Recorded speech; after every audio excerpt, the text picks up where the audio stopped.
I'm Connor Old, and welcome back to another episode of the Top 10 of the 2010s. And this week, we're going to be breaking down why I think Moonlight is the finest Best Picture winner of the decade. But if you're new to the series, what I do every single week is talk about some of my favorite movies of the decade. We've been doing this for 10 months. We're at the end of the series now. This is my second to last video, so just in terms of some scheduling things at the top, next week I'm going to be doing one video, not a 3-week breakdown, just one video on my top 10 movies of the decade. Most of them you've already heard before, but I'm going to sort of package them together into one final video with an introduction. And there is one movie in particular that I haven't talked about that will make that top 10 list. Then the week after that, I'm going to be starting my flagship series, Old Oscar Countdown, once again getting into the Oscars race. It should be a lot of fun. It's going to be a very interesting year, but that doesn't mean the Oscars aren't going to happen, and that doesn't mean I'm not going to predict them and try to predict some of those irregularities and implement them into my analysis. But for right now, we're talking about why Moonlight is my favorite Best Picture winner of the decade. So without further ado, let's just jump into Moonlight. Who is you, man? I ain't seen you in like a decade. It's not what I expected. What did you expect? Some movies are more than just movies themselves. That at every time you watch a movie, without you even realizing it, the place, the time, the setting, how you're feeling that day, all impacts on the movie and your perception of it. That is, biased as, or unbiased as some people want critics to be, that just judge the movie, even myself sometimes try to take that approach, there's still an intrinsical, even at the very least unconscious bias that you have with the movie.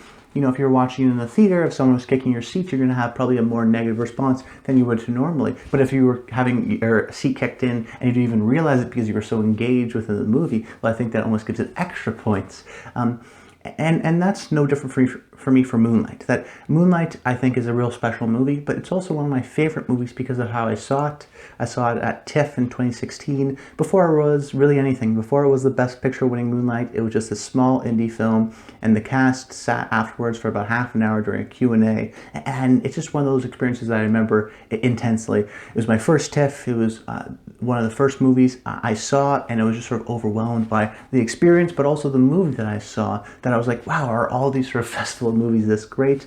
Not all of them, of course, were, but it was a special experience. I always have that great memory looking back on it, and that, of course, colors my perception of the film. That even though I've seen it multiple times in my home and in a theater as well, it still has that sort of connection to me. So that's one thing I do want to mention at the top as a reason why I personally have connected to Moonlight. However, I do think that a lot of the critics and a lot of people who also enjoy Moonlight have a similar experience, not because they have a similar experience to me, but because it's a fantastic movie. This is really a special movie. That it was one of the most odd Best Picture winning years, of course, with La La Land winning for about a minute and a half, and then, wait, no, we read the cards wrong. It's Moonlight. What a surprise. And as for as much as of a La La Land fan I am, and I'm a really big one, I'm glad Moonlight won, because it's a movie that usually doesn't win. It's these small type of movies. You could see the La La Land sweep sort of coming, and it would have been great, and we would have thought fondly of La La Land, but Moonlight was sort of the underdog win that we can all rally behind. And I do think this is a movie that will hold up and will be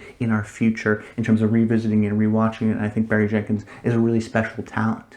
About a boy and his growth into becoming a man through 3 distinct acts. The first being when he's a little boy, the second when he's a teenager, and finally when he is an adult.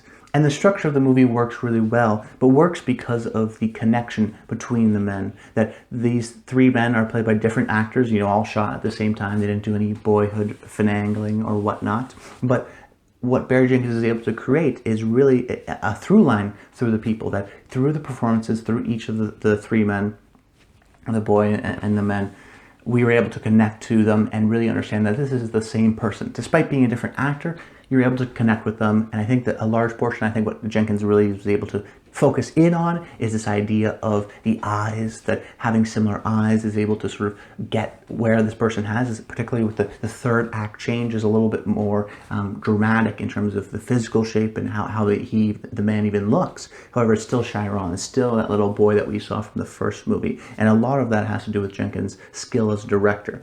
The structure maybe feels like a play because it was adapted on a unpublished play, but it's very cinematic because of how it plays with time, because of how it plays with sort of setup and payoff, and how it plays with minute and specific feelings and emotions, and that through the eyes of the characters and through the through line of the character of Chiron, we're always understanding the same person. That's still the same person, and I think that has to do with how Jenkins uses the camera to not only portray sympathy but also empathy. Meaning, we're not just sort of pitying and saying, "Oh, look at this poor kid is getting picked on, and you know he's black in Miami."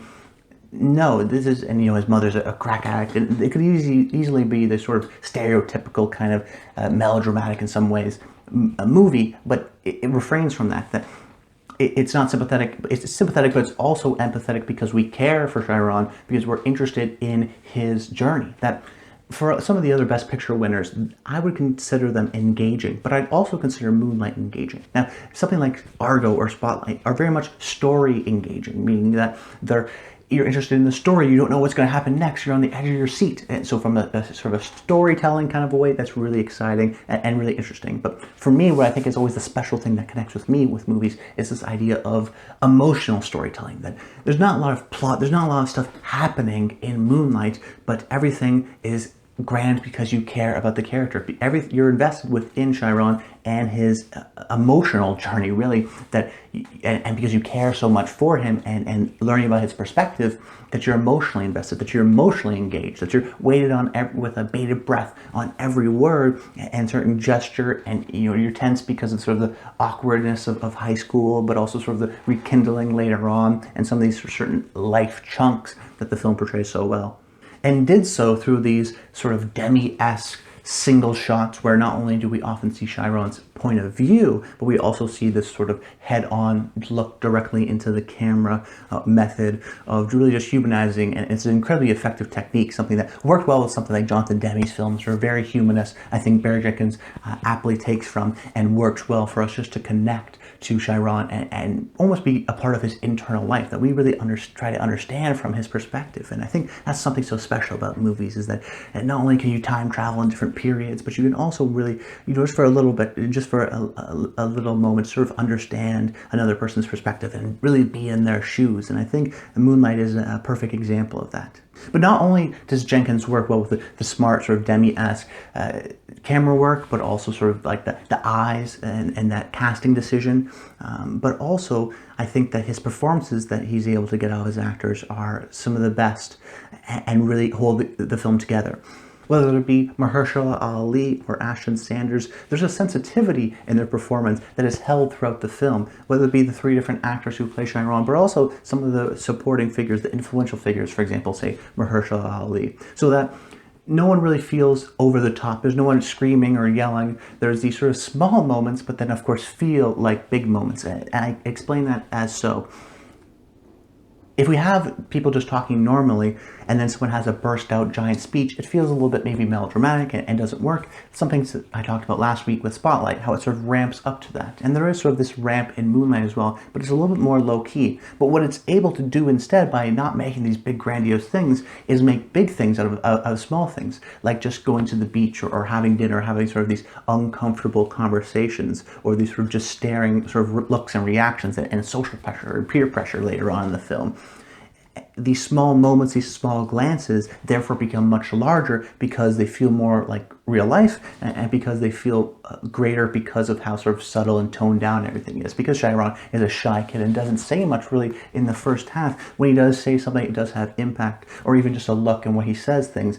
That way, as an audience member, you become much more attentive, and Jenkins is able to communicate that to the audience. And then just the character of Chiron itself, from a writing perspective, the narrative drive in a lot of ways is trying to understand who he is. Because at the beginning he's shy, he's a little bit closed off. We don't really understand that in these chunks we do get these small moments of emotional vulnerability, that he's not a completely reserved character. But the beginning is so much interested, and even in the second act as well, so interested in just trying to understand who this boy is, that the narrative drive is trying to go like, well, what is he hiding? What is he trying to understand? And then later on in the movie, you sort of get those elements and what's he struggling with. But it also works well because in the beginning, he's a young man, but he's trying to figure out himself the same way we are trying to figure out the character. We're trying to figure out what his motivations are, but he's not necessarily sure himself. He's struggling with something that he knows is within him, but he's not sure how to necessarily communicate, and is trying to say those things.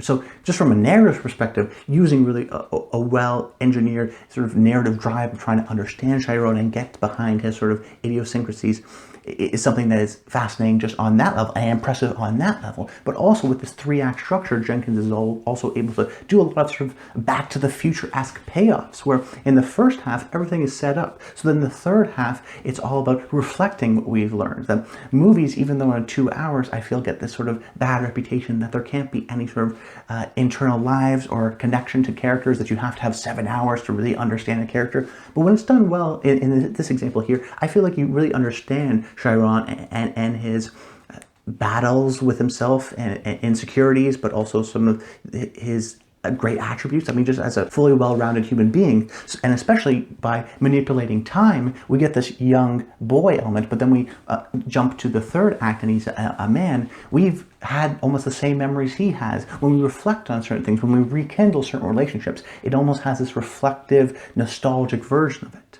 And I think that's almost a larger theme, sort of what I got from it, is sort of the intense emotionality of just being with this character. It's fascinating and interesting as he's sort of trying to come up with his persona and figure out who he really is. But that's something you can see in another coming-of-age movie. What's so fascinating is even that, particularly the third act, where so much about it is reflection, is about rekindling, it's about the what-ifs. It's one part nostalgia, one part reflection.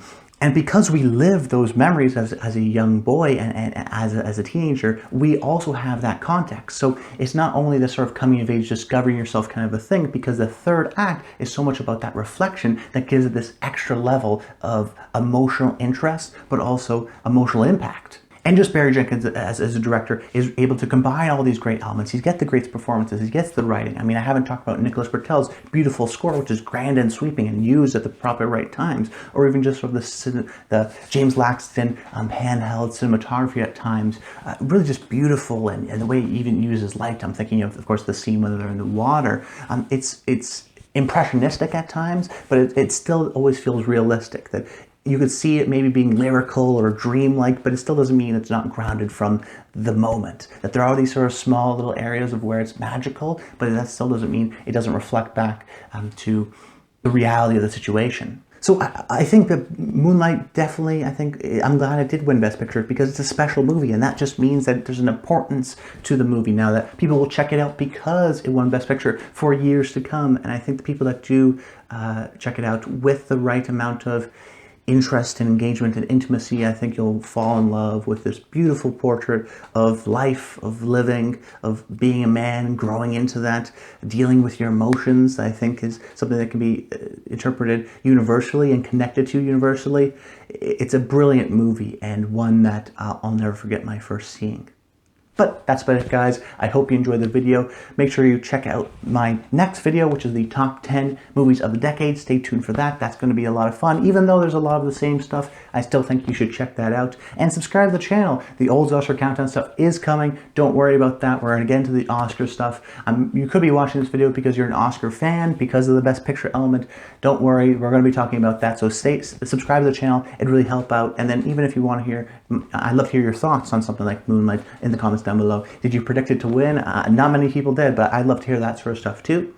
But that's about it. Until next time, stay tuned.